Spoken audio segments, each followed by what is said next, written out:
कितने बंधक? 200, 220, 222, 224।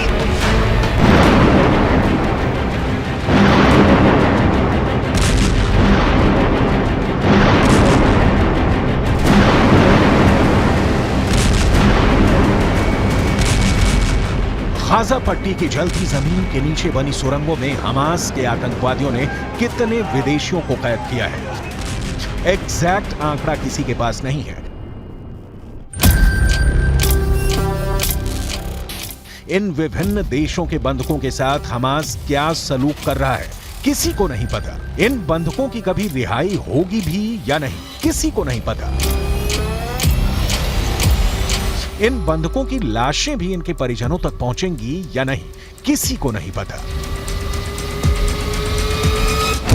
मौत की भट्ठी में जिंदगी के लिए तरसते बंधकों का क्या होगा? 7 अक्टूबर की सुबह इजरायल के इलाकों में हमास यमराज बनकर प्रकट हुआ। गोली मारी, गला काटा, जला दिया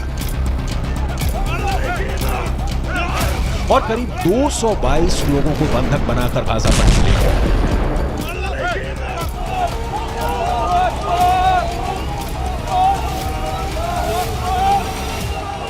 इजरायल ने बदले में गाजा में गदर काट दिया।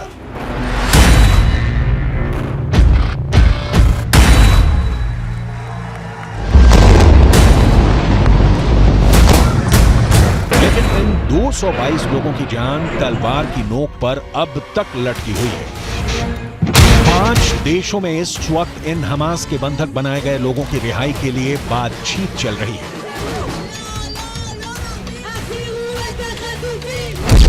रूस, ईरान, कतर, मिस्र और तुर्की। बंधकों की रिहाई को लेकर सबसे ताजा रिपोर्ट मॉस्को से आई है।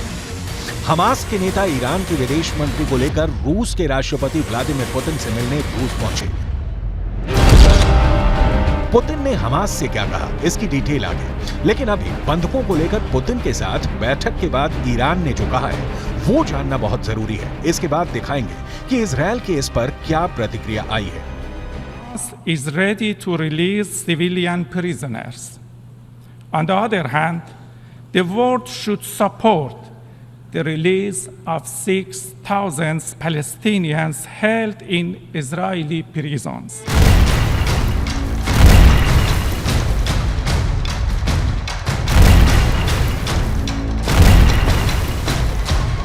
सीधा और बहुत साफ मैसेज है बेंयामिन नेतन्याहू को। ईरान ने क्लियर कर दिया है कि बंधकों के बदले सीज फायर नहीं, मतलब युद्ध बंद नहीं, बल्कि 6,000 फिलिस्तीनियों के इजरायल से रिहाई हो।